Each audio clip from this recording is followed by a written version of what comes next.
Hi, this is Aaron, Youth Alamare, and today I am entering Black Star Vinyl's 500 subs no frills contest, and he's got a great channel. I think he's up to about over 570 now, so that's great.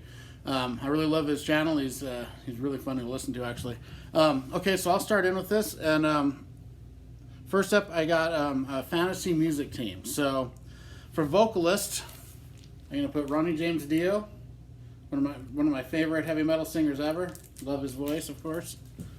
And then you can't, I actually prefer their first singer a little bit, but Bruce Dickinson from Iron Maiden. Great soaring vocals. My favorite thrash singer ever, one of the most underrated bands, and one of my favorite singers, Mark Osagata from Death Angel.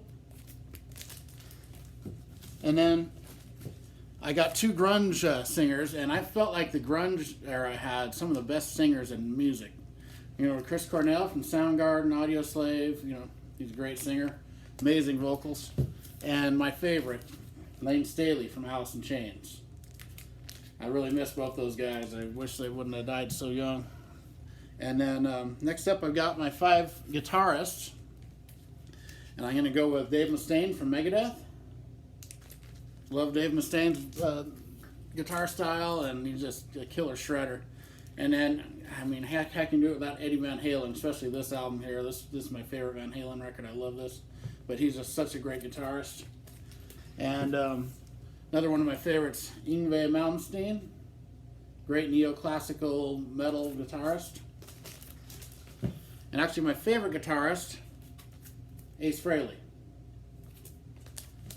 And then rounding out the guitarists, I'm going to go Josh Homme from Caius. He's also Queens of the Stone Age and Them Crooked Vultures. Great guitarist. And up next we got bass players. So for my bass players, I'm going to go Billy Sheehan.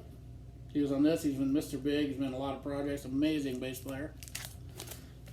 And John Paul Jones. I'm taking him from Them Crooked Vultures.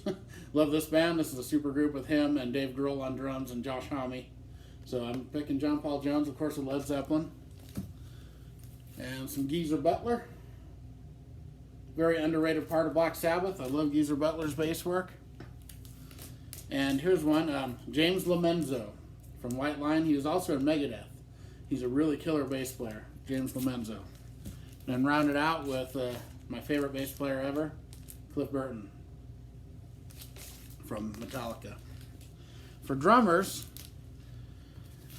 I try to go all metal, but I couldn't ignore a couple drummers here. And Stuart Copeland from The Police, amazing drummer, great drummer.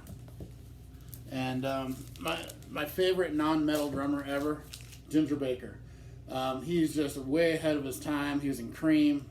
And if you've never heard the song Do What You Like from this record here, listen to that drumming on that. It will blow your mind. It's amazing. Ginger Baker. And then I've got some Charlie Bernante, one of my favorite thrash drummers. I love his drumming from Anthrax. And John Paul Gaster from Clutch. Great drummer. Very killer drummer. And my favorite drummer, Eric Carr, right there from Kiss. Alright, next up I'll go with utility players. This is the hardest for me to do. But I'm going to go with John Lord, keyboardist from Deep Purple. This is one of my favorite records ever. I could have put, the singer, guitarist, any of them from this could have made my list. I love that band. And then I'm going to go Burton Cummings on the keyboards on the piano from Guess Who. Greg Giuffria on the keyboards. He's also an Angel, House of Lords.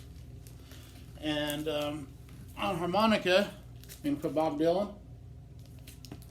And then here's the oddball here. This is the kazoo player. He also plays bass, but I'm going to go for his kazoo abilities. And it's really cool, actually. It's Dewey Corley. He's a blues guy, old blues man. And he plays the kazoo all through this, and it's really amazing sounding. And you never think a kazoo will sound like a good instrument, but it's good on that. And so albums I have an emotional tie to, I'm going to have to go with these 5 here. And I'll start off with Abbey Road.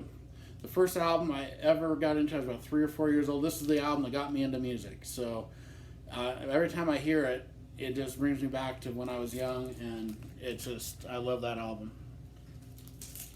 And then Sweet F.A., Stick to Your Guns, one of the most underrated records ever. Great debut. They only had two full-length studio records for this band. It reminds me of driving around with my friends, drinking beers, just party times when I guess I was early 20s, late teens, early 20s when this came out. And just some of the best times of my life listening to that record. And this record, Wasp, is the first one that really got me into the more metal sound of metal. Before that, I was, Bon Jovi and Def Leppard, Quiet Riot, and then this really got me going heavier. And I've always loved this record so much.